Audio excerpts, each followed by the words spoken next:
Bom dia a todos.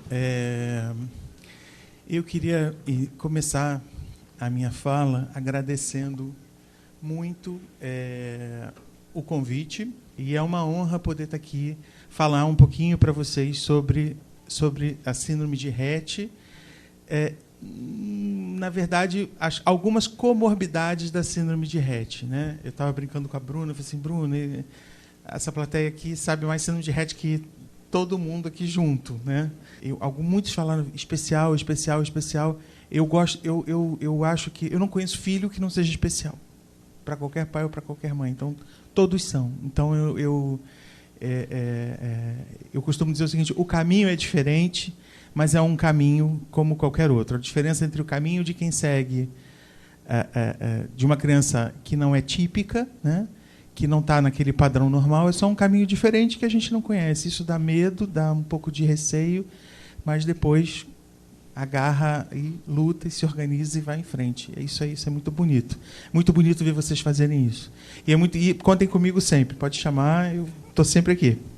E obrigado pelo convite. O que eu separei para falar para vocês primeiro eu vou falar de epilepsia, e para uma plateia que sabe muita coisa de síndrome de Rett, mas quando vai entrar na epilepsia, precisa entender que a epilepsia não é uma coisa só da síndrome de Rett, né? A epilepsia é uma comorbidade. Então, eu preciso mostrar para vocês o olhar da epilepsia. O que é a epilepsia? Como isso acontece? Como é que são esses sintomas? Por que a criança tem crises que são convulsivas, a pessoa tem um problema motor, tem crises que não são convulsivas, né? Então, alguns conceitos de síndrome de Rett e de genética, né? É uma pena o doutor Fernando não estar aqui hoje. Eu sou um grande fã do doutor Fernando. Ele foi da minha banca de mestrado. E eu sou um grande admirador do trabalho dele. E apresentar, então, alguns dados de literatura com ênfase assim, no diagnóstico, no tratamento. Então, assim, como eu preparei essa aula para vocês, e a intenção aqui não é a gente ficar discutindo se eu vou usar o medicamento A ao invés do B, se o B é mais seguro que o A, se a eficácia, a biodisponibilidade do medicamento é assim ou assado. O que eu quero trazer para vocês é uma visão bem geral e deixar isso aberto para que a gente pergunte, né? Que eu acho que é um nível de discussão que a gente ia perder muito tempo, eu ficar explicando aqui algumas coisas de remédio, de coisas, e a gente não vai pegar a coisa mais essencial, que é a essência do assunto, né? Então, como vocês sabem mais síndrome de Rett do que eu vou começar definindo as coisas, definindo primeiro pela epilepsia, né? Epilepsia vem da palavra grega epilepsis, que significa, na essência, ser tomado, ser arrebatado por alguma coisa, ser tomado subitamente. E isso tem a ver muito com o sintoma ser um sintoma súbito, muitas vezes. Uma convulsão é um sintoma. A pessoa está bem, de repente você olha para o lado, aí você ouve um barulho, a pessoa caiu no chão e está tendo uma crise, né? Então, é muito frequente isso ser assim. Então, os gregos chamavam isso de epilepsis, alguma coisa que arrebatou aquela pessoa, subitamente causou um sintoma. E é descrita desde a medicina antiga, né? O Hipócrates tem um livro, né, só do Hipócrates. O Hipócrates fez vários livros, um deles é As Doenças Sagradas. E esse livro das doenças sagradas, ele até incluiu a epilepsia nas doenças sagradas, mas dizendo o seguinte: esta doença não é sagrada, esta é uma doença do cérebro. Olha só, o Hipócrates, antes de Cristo, poder dizer que a epilepsia não era uma doença enviada de Deus ou uma maldição, mas sim uma doença cerebral, né? Mas aí ele atribuía alguns conceitos de humores, de fleugmas, e enfim, de coisas que a gente viu que depois que a gente evoluiu, graças a Deus. E aí, se você for ver, existem registros no Egito. Esse é o hieróglifo de epilepsia, por exemplo, né? Chama Neseshet, acho que é assim que fala, pelo menos assim que está escrito lá no site do Museu Alemão de Epilepsia. Interessante a visita, vários trabalhos de arte, isso aqui também é de lá. E se você for ver, você mas o Egito é colado na Grécia, eles interagiam, existem faraós que são faraós gregos, enfim. Mas quando você vê que os astecas também relatavam crises epiléticas na sua população, então isso é uma coisa que atravessa há muito tempo e está entre nós há muito tempo, né? E na nossa cultura, né, judaico-cristã, você pode ver, por exemplo, no Evangelho de Marcos. Esse é todo o trecho do Evangelho de Marcos que fala, né, da epilepsia. E aí ele diz que é uma pena que ficou os trechos importantes eu destaquei em vermelho e aí ficou apagado aqui. Mas assim, ele diz basicamente que o pai leva o filho para um milagre, né?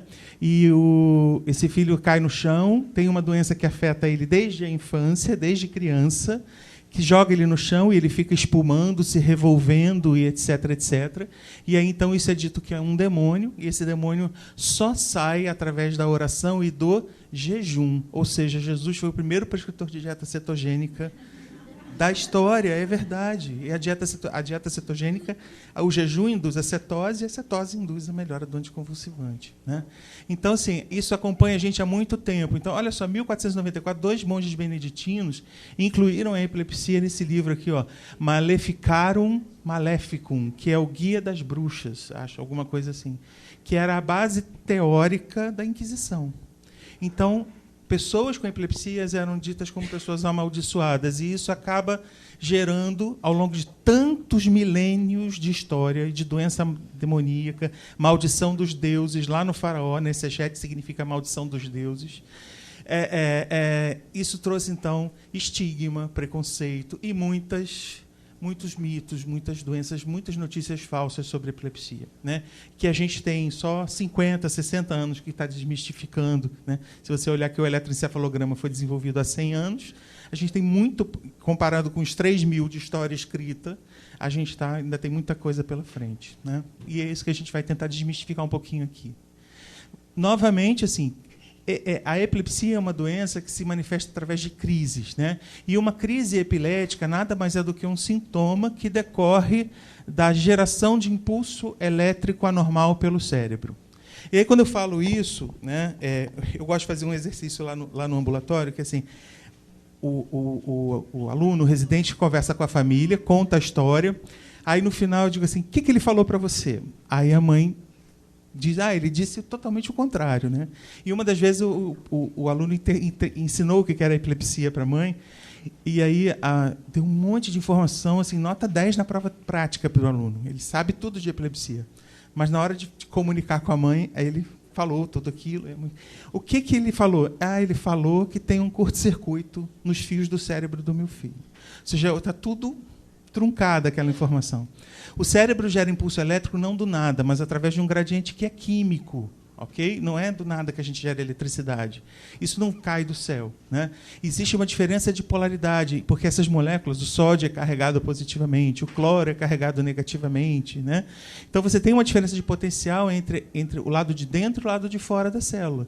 E esses canais vão abrindo e essa polaridade vai invertendo. E é isso que gera o impulso elétrico. Quando eu tenho alguma disfunção aqui, o paciente tem uma crise epilética, ok?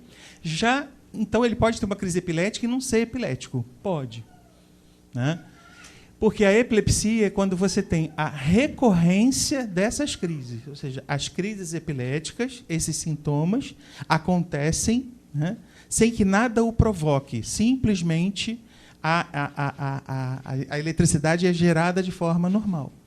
Sem que haja ali um tumor, sem que haja ali um coágulo, sem que haja ali uma falta de oxigenação, um AVC, alguma coisa que esteja causando aquele sintoma. Tá? Então, quando você tem esses sintomas recorrentes, você pode dizer que aquela pessoa é uma pessoa com epilepsia. Repararam que eu não falei em nenhum momento de exame? O diagnóstico aqui é clínico. Tá? A medicina, apesar da gente estar em 2019, ainda tem muitos diagnósticos que são feitos pelo exame clínico, pela escuta do paciente, pela palpação do médico, pela ausculta, se for o caso, pelo martelo de reflexo. Ok? Então, as epilepsias, né, elas podem afetar várias áreas do cérebro. Então, se for uma área motora, eu vou ter os movimentos, aqueles movimentos caóticos, aqueles movimentos desorganizados, que todo mundo já, se fechar o olho, lembra de epilepsia, né? Se for numa área sensorial, alterações de sensibilidade, de perceptividade. Quem aqui nunca teve uma sensação de que já estava aqui antes e que isso estava acontecendo? Todos nós já tivemos isso. Isso se chama déjà vu, né? E isso é uma crise epilética. Não necessariamente vocês são epiléticos, né? Isso é numa área de memória do hipocampo especificamente, né? a área se você pegar uma área vegetativa do cérebro, vem então náusea, sudorese, aumento de salivação, aumento de secreção, né? E quando vem tudo junto, o cérebro ele é afetado de uma forma muito global. O paciente então tem uma crise que a gente chama de generalizada, e aí a consciência é quase sempre afetada. Então, quando é numa área, é uma crise focal, localizada. Por isso que a epilepsia é focal. Por isso que a crise é focal, né? É só uma área que está gerando impulso elétrico normalmente. Se é o cérebro todo ao mesmo tempo, ou se aquilo se espalha, é numa áreazinha, mas se espalha para o cérebro todo, né, num conceito atual que a gente tem de rede, né, de rede neuronal, então isso é uma crise generalizada. E como é que a gente vai, então, continuar nessa definição de coisas, né? É preciso que a gente classifique as crises. Então, aquilo que eu falei para vocês, se é uma áreazinha, é uma crise focal. Se é totalmente dos dois lados, todo o cérebro ao mesmo tempo, é uma crise generalizada. Esse é um ponto de vista. Isso é um jeito de ver a epilepsia. Existe outro, tá? Sempre tem um outro ponto de vista, né? Eu adorei essa charge, né? Desesperado, um barco vai me salvar, e o náufrago, uma terra, eu estou salvo, né?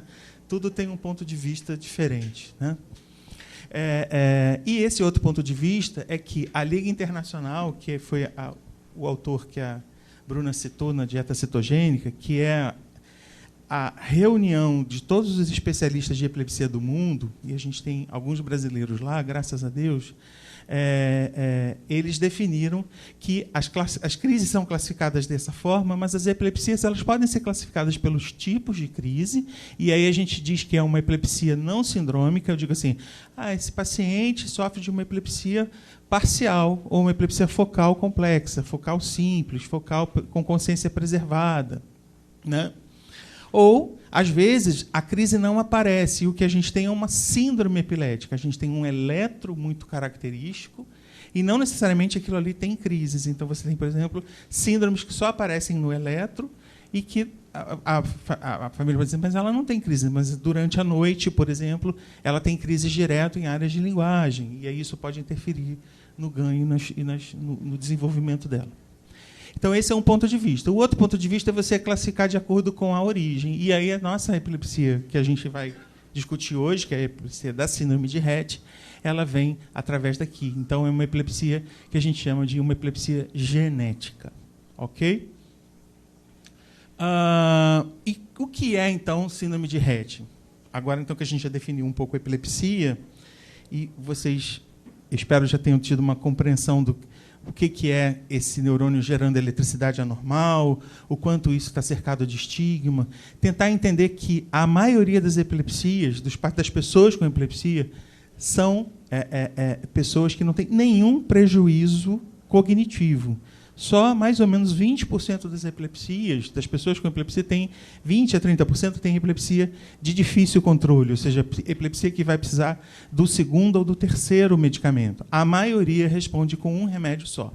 É porque esse paciente ele acaba não chegando no espaço terapêutico, esse paciente não chega nos outros espaços de vocês. Então, às vezes, a visão de vocês de epilepsia, e principalmente de epilepsia na síndrome de Rett, é daquela criança que faz muitas convulsões, né? Faz crises com muita frequência. Então, esse é o paciente mais grave. Mas a síndrome de Rett, a Bruna já falou para vocês, foi descrita pelo Dr. Andreas Rett, que é um neuropediatra austríaco, em 1966. Né? É uma incidência em torno de quase um caso para cada 100 mil indivíduos. Né? Depende do estudo, isso vai variar muito. Tem cortes que são suecas, cortes que são francesas, europeias. Tem um estudo que pega mais a Europa inteira. Né? E é descrito, desde 99, uma normalidade no gene MECP2, na maioria das vezes uma mutação de novo. Ou seja, o pai não tem a mutação, a mãe não tem a mutação. Essa mutação acontece na geração daquela criança, ou seja, na formação daquele gameta, na formação daquele espermatozoide, na formação daquele óvulo. Essa mutação acontece de uma geração para outra. Ela não é uma mutação carregada. Então, aquela ideia preconcebida de que toda doença genética é uma doença necessariamente hereditária tem que ficar um pouquinho nem sempre. Tá? Então, nem sempre você vai ter casos na família de síndrome de Rett, ou a presença de um paciente com síndrome de Rett numa família de uma pessoa com síndrome de Rett não aumenta o risco do primo dela que mora em outro local de ter síndrome de Rett. O risco daquela pessoa é o mesmo risco de qualquer pessoa, né? Não é uma coisa que vai acontecer ali, né? Quando eu era residente, não é tanto tempo assim, não, mas a gente não sabia a causa da síndrome de Rett. E eu acho que eu fiz uma besteira aqui. Fiz muita besteira aqui, né? A gente não sabia a causa. Eu vou contar essa história enquanto eu estou adiantando aqui os slides. A gente não sabia a causa da síndrome de Rett e se atribuía a talvez uma herança poligênica, e aí ficava muito parecido com o que a gente acha que pode ser o autismo também, né? Achavam que eram genes que podiam estar relacionados ou próximos, né? E aí, quando saiu a descrição em 99, eu lembro que eu estava fazendo mestrado nessa época. E aí você descrever a mutação de Rett, está no cromossomo X. Eu falei assim, né? Claro que está no cromossomo X, era uma questão basicamente exclusiva. Até aquela época, a gente só conseguia ver a síndrome de Rett em meninas, né? A gente só foi ver as alterações do gene nos meninos depois, né? E assim, claro que está lá no gene, né? Mas o que é isso no cromossomo X? O que essa proteína faz? Primeiro, por que o nome é MECP2, né? Porque MECP2 é a proteína que ele sintetiza. Então, todo gene produz uma proteína, né? Todo material de DNA produz uma... Eu trouxe 2 videozinhos que acho que vai fazer a gente entender isso um pouquinho melhor, ou relembrar daquela coisa lá do 2º grau, né? Da azão azinho, bezão bezinho, né? É um pouquinho mais complexo que isso, né? Mas essa proteína MECP2 se chama proteína de ligação metil-CpG2, e ela é predominantemente expressa no sistema nervoso central. Por isso que, apesar de Rett ser uma doença genética, ou seja, todas as células têm esse gene, então, se todas as células têm essa mutação, né? Ora, então, por que não tem um sintoma cutâneo, não tem um sintoma renal, não tem um sintoma intestinal, ósseo, né? Que seja atribuído a esse gene, né? Porque essa proteína se expressa mais no sistema nervoso central. E como as meninas têm 2 cromossomos X, um é ativo e o outro é inativado. Então, isso também vai depender de qual é o cromossomo que é ativo ou inativado. E isso é feito de forma randômica. Então, quando vai fazendo as divisões celulares, às vezes é o X paterno que é inativado, outras às vezes é o X materno que é inativado. Então, dependendo do quanto de X inativado ela tem em cada tecido, ela pode ter uma variabilidade tão grande de sintomas. Por isso, essa imensa variedade de sintomas, não só pela alteração genética, pela mutação das letrinhas lá escritas, né, mas também pelo grau de inativação do X, né? Isso é muito importante. Todos os estudos que veem fenótipo genético, eles também veem o padrão de inativação do X. E essa proteína ela é muito importante na regulação da expressão de outros genes, né? E ela causa, então, efeitos deletérios no sistema nervoso central, principalmente maturação neuronal, ou seja, na formação do cérebro, né? Eu costumo dizer assim, cérebro não é fruta para amadurecer, né? Mas, assim, quando a gente fala que maturação neuronal é uma tradução... Isso, em inglês, soa menos diferente do que para nós. A gente acaba fazendo a tradução literal, né? Neuronal maturation, aí a gente transforma maturação neuronal. Mas é o desenvolvimento do cérebro do feto, tá bom? A morfologia das células, principalmente as células dendríticas, né, e as células piramidais, isso, então, é o que faz com que ela tenha os sintomas motores, é o que faz com que ela tenha a perda da funcionalidade motora, a distonia, a estereotipia em lavagem de mãos. Isso é muito comum por conta dessa alteração da morfologia das células, né? E a transmissão sináptica, ou seja, a comunicação do neurônio A com o neurônio B. E é nessa comunicação, muitas vezes, que se dá a gênese da convulsão, ou seja, o neurônio A manda um estímulo, o neurônio B reage exageradamente a esse estímulo, porque ele tem neurotransmissor excitatório maior, e isso gera um impulso elétrico mais amplo e desorganizado. Então, essa transmissão sináptica também fica alterada pela expressão do gene. Então, o MECP2 ele é um gene que controla outros genes. Isso é bem interessante, né? E é isso também que acaba travando bastante problema. Então, só para a gente lembrar, né? Todo o nosso código genético está lá no DNA, na combinação dessas 4 letrinhas, né? Você imagina quanta música você pode fazer com 7 notas, e a natureza fez a gente, e tudo com 4 notas, né? Adenina, guanina, timina e citosina. É a combinação dessas 4 notas que que tornam toda a vida possível, né? E essas letrinhas elas vão se combinando e fica isso aí bem complicado de se ver, né? Mas na hora que vai fazer a leitura, é importante a gente ver que gen é o conjunto de pares de bases que carrega a informação genética de uma pessoa para outra. Tá legal? A leitura dessas letrinhas ela é feita de 3 letras, 3 bases. E a isso a gente chama de códon. Tá? É importante a gente... Guarda só essa palavra aí. Acho que são poucas palavras esquisitas que eu vou pedir para vocês guardarem, mas guarda códon, porque códon é onde daqui a 10 anos a gente vai estar aqui falando de medicação para síndrome de Rett. Específica. Elas vão estar nos códons. Anticódon, código antissenso, etc, etc. Então, essa fase genética, o DNA, que é o principal, ele tem que se transformar em RNA para que vá até a célula e isso se transforme em proteína, né? Então, primeiro, como é que é feito isso, né? Então, esse videozinho aqui, ele é bem interessante, tá? Tirei ele do YouTube, está aqui, ó, é nesse endereço, ok? Então, na verdade, existe uma unidade de RNA, né? E existe um código aqui daquelas letrinhas que faz com que uma estrutura de proteína se prenda ali. Nada é mágico, tá? Tudo tem uma polaridade de molécula que vai lá e traz aquela molécula e encaixa ali, né? Então, aquela molécula, e no caso aqui é um transcritor, né? Ele vai encaixar numa determinada região do DNA, né?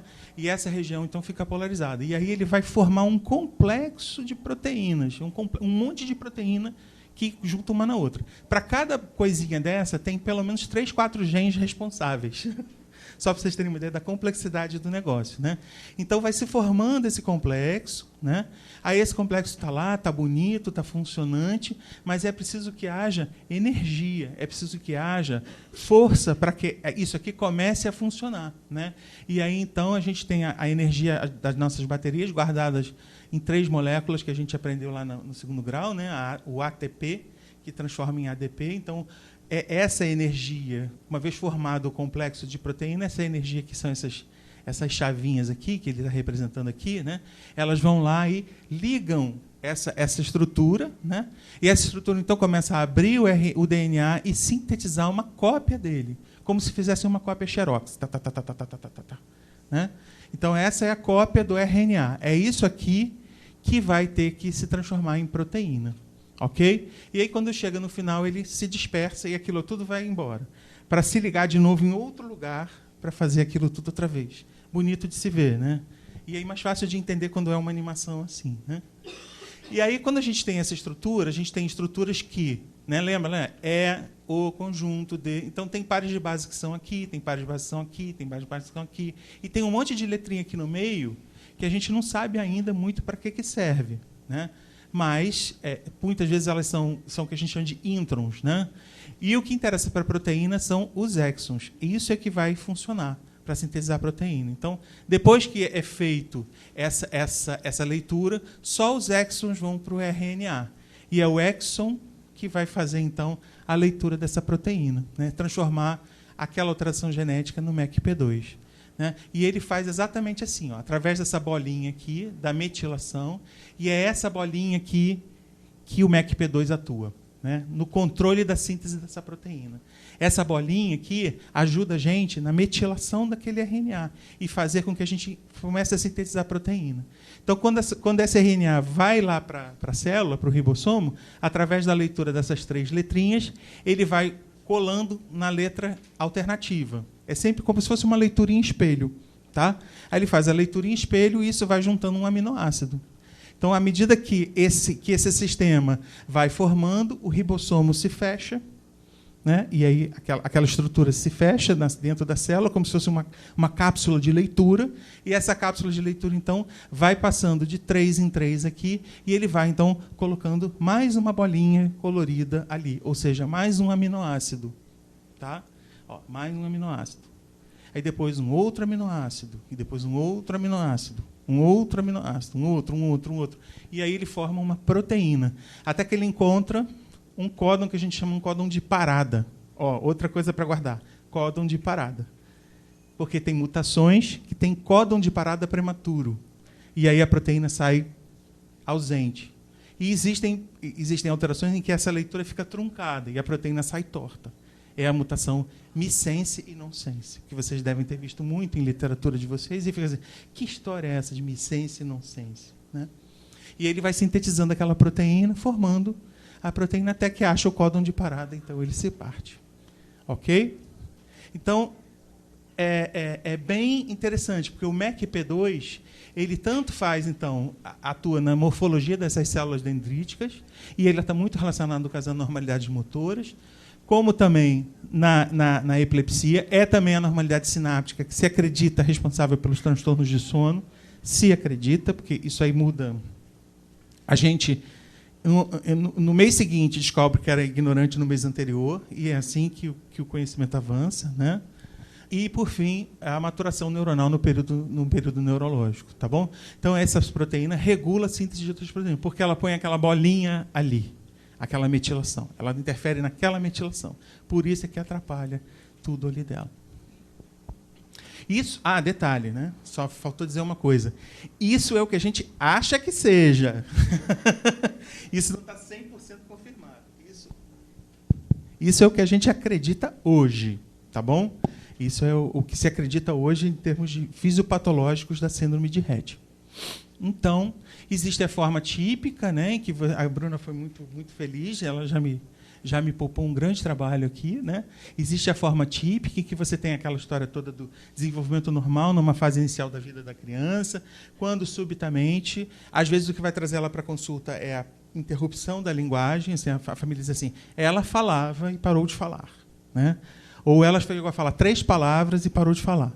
Nem sempre as famílias são assim, estão atentas ao desenvolvimento. E aí, às vezes, essa criança chega como um atraso, não como uma regressão. E aí, a atenção ao perímetro cefálico é muito importante, porque a desaceleração do perímetro cefálico talvez seja o principal e o primeiro sintoma, né? E aí, quando a gente pensa assim, em desaceleração, a gente pensa assim, em microcefalia, né? Essa criança vai ficar com a cabeça fora da curva, fora do ponto de corte. E não é assim. Às vezes, ela vem num crescimento normal e aí, depois de algum tempo, ela desacelera o crescimento.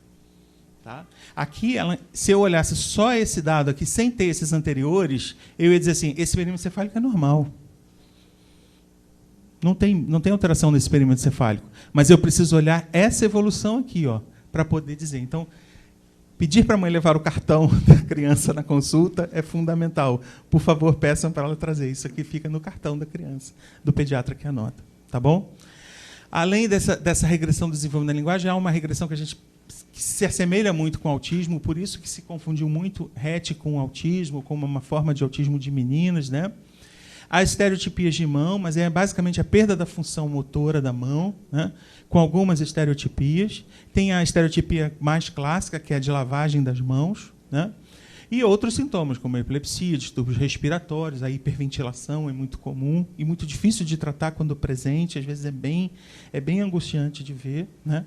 E alterações desautonômicas. E o Rett, a forma típica, são semelhantes a essas, mas de forma menos intensa ou, às vezes, de formas diferentes. Por exemplo, os meninos com epilepsia neonatal precoce, com formas muito graves de lesão neurológica, eu nunca vi um menino assim, né? Mas quando você tem o CDKL5, a epilepsia é mais precoce, né? Porque a CDKL é uma anormalidade de canal de sódio e ela se caracteriza por uma epilepsia de difícil controle, né? E o FOXG1, que também está relacionado com o crescimento neuronal. O que vai fazer isso aqui, a gente já conversou antes. É o tipo de mutação, se é uma mutação nonsense, missense, ou seja, que a proteína sai nenhuma proteína ou alguma proteína. Qual é o X que é inativado, qual é o percentual de X inativado naquele tecido, no caso, no cérebro, né? Se, de repente, tem muito X com mutação inativado no cérebro, aquela pessoa tem a mutação, mas a quantidade de mutação que ela tem inativada no cérebro é grande. O X inativado dela é muito... Está no X inativado, ela não vai ter a doença. A epilepsia é muito frequente, agora vamos falar da associação dessas duas coisas, esses dois conceitos, né? Eu trouxe um, outro, agora vamos tentar juntar eles. Ela é muito frequente, né? Ela aumenta com a idade, ou seja, à medida que a menina vai envelhecendo, a chance dela ter epilepsia é maior, né? E isso é quase que uma coisa natural, né? Assim, se a epilepsia nas pessoas com síndrome de Rett é uma epilepsia mais frequente, né? É mais frequente do que na população geral, é natural que, à medida que aquela pessoa viva mais, essa chance aumente, né? É uma questão só quase que matemática, né? Então, basicamente, na adolescência, bem mais da metade já deve ter tido o diagnóstico de epilepsia.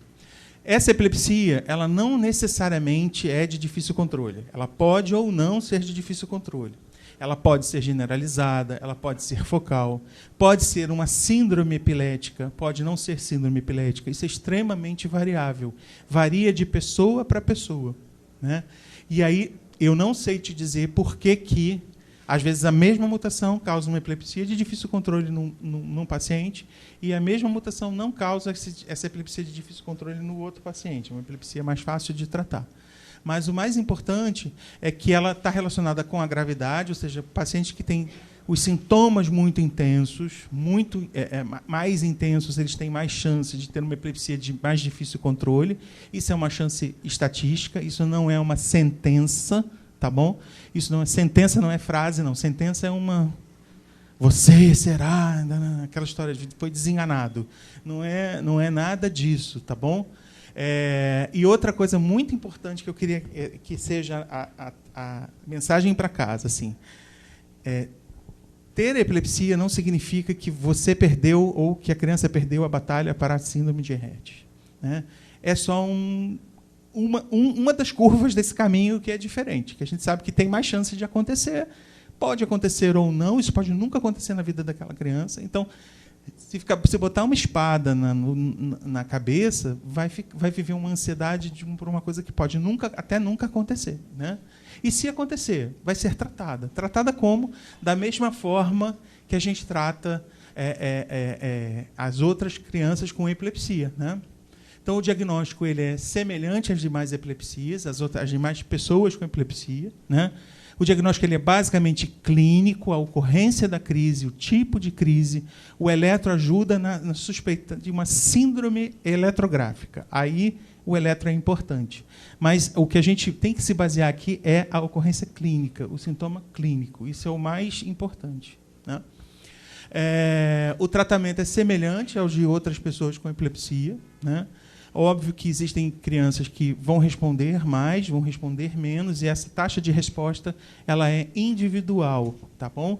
E, sem dúvida nenhuma, quem tem formas mais graves, se você pensar naquelas mutações que têm um fenótipo mais grave, sem dúvida ali tem mais chance de ter uma epilepsia de difícil controle. Se é CDKL5, que é uma doença que causa encefalopatia epilética grave, é uma disfunção de canal iônico, daqueles canais que levam sódio e potássio, né, que eu mostrei ali, e por isso é que esse transtorno de sódio e potássio acaba gerando epilepsia, né? Aí o tratamento acaba sendo mais grave. E os distúrbios do sono? Os distúrbios do sono também são igualmente frequentes, né? E aí o mais frequente é a dificuldade de início de sono, né? A insônia, a dificuldade de começar o sono, e o padrão caótico de sono, ou seja, dorme 2 horas, acorda como se tivesse dormido 10 horas, e aí pronto, 2 horas da manhã, a criança acordou, está gritando, quer comer, quer brincar, quer sair da cama, quer, enfim. Ou acorda para fazer estereotipia, muitas vezes, acorda sem sentido, acorda para chorar. A incidência de terror noturno, de despertar confusional nas meninas com síndrome de Rett ela é maior.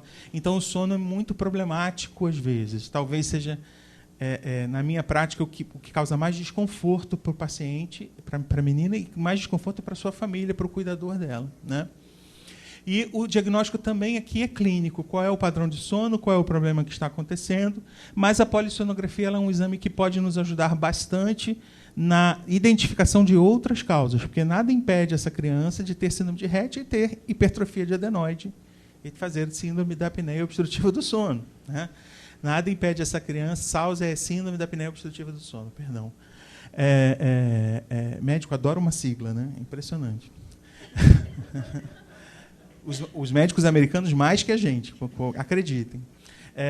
Então, a polissonografia ajuda bastante a gente nesse diagnóstico diferencial, ou seja, separar o que é pela síndrome de Rett ou o que é outra coisa. Porque se ela tem apneia obstrutiva do sono, por exemplo, ela precisa ir ao otorrino, ela precisa avaliar se tem que fazer cirurgia ou não, tem que avaliar qual é a quantidade, o índice de apneia e hipopneia, às vezes é cirúrgica a retirada da adenoide, enfim, uma série de questões que têm que ser feitas aqui.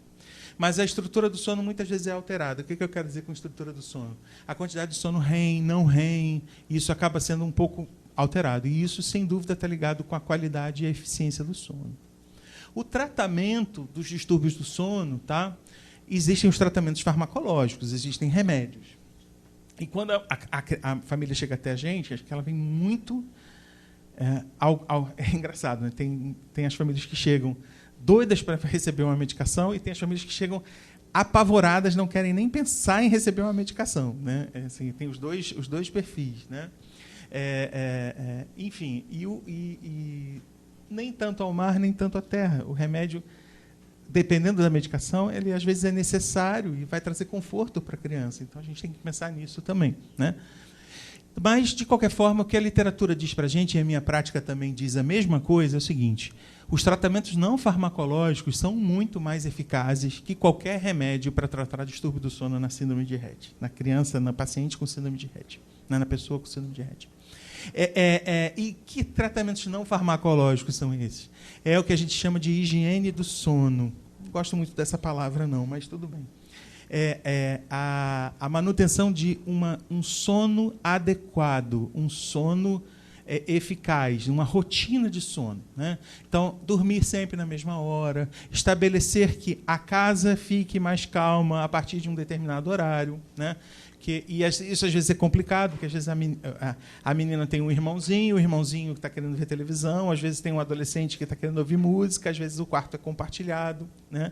Então, de alguma forma, a casa precisa, por algum tempo, até que aquela pessoa se adeque e tenha um sono mais adequado, ela precisa se estabelecer uma certa rotina de sono, né?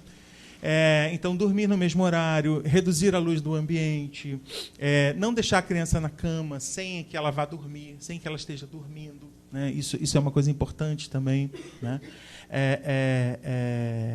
Dormiu, deitou, esperou meia hora, uma hora, não dormiu, acorda, levanta, faz alguma coisa, depois volta com a criança para dormir para o quarto, tá? Isso também é interessante.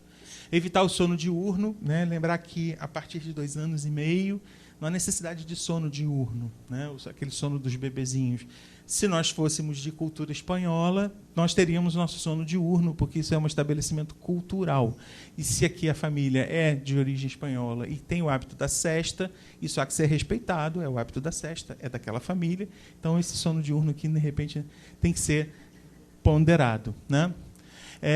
Reduzir atividades algumas horas antes de dormir, evitar bebidas com cafeína, evitar refeições muito intensas, né? Às vezes janta uma quantidade enorme ou então dá uma quantidade calórica imensa no meio da madrugada e aquilo transforma o ciclo circadiano do organismo numa doideira, porque o organismo diz assim: opa, café da manhã às 3 da manhã. Aí você, não, está errado.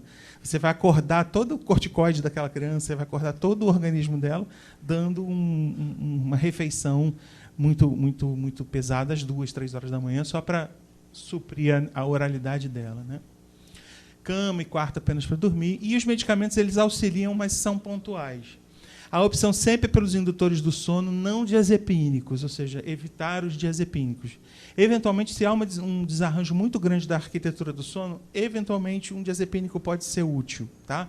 Diazepínico é o Rivotril, a Prazolam, Clonazepam, os PANs, tá bom? E os indutores do sono, o melhor talvez seja a melatonina, né? É o que tem mais trabalho, é a melatonina, e o Zolpidem também pode ser utilizado. Então, fechando o nosso encontro, espero que tenha atendido as expectativas de vocês, lembrar que essa é uma desordem do desenvolvimento que ainda não está plenamente conhecida, tá? Na verdade, a gente está sempre descobrindo alguma coisa diferente, alguma coisa que contradiz uma verdade, isso é muito bom, né? descobrir isso precocemente é bom, mas intervir também é tão bom quanto. Então, não precisa, de repente, ficar esperando todo o processo do diagnóstico, que às vezes é um pouco demorado, dependendo, né, de como essa criança vai evoluir. Às vezes, isso não vai interferir na intervenção. A intervenção terapêutica, ela prescinde do diagnóstico etiológico, né? Porque, para o terapeuta, fazer o estímulo, estimular a linguagem, estimular, do ponto de vista motor, melhorar a coordenação motora, fazer psicomotricidade, fazer terapia ocupacional, isso muitas vezes prescinde do diagnóstico. Está em investigação, ok, mas você pode e deve trabalhar com isso. Então, diagnóstico precoce é importante, mas intervenção precoce também é muito importante. E esse diagnóstico genético é fundamental porque é aí que a gente vai atuar. É aí que eu acho que está o futuro. Isso aí é maléfico quórum meu, assim, é bruxaria minha.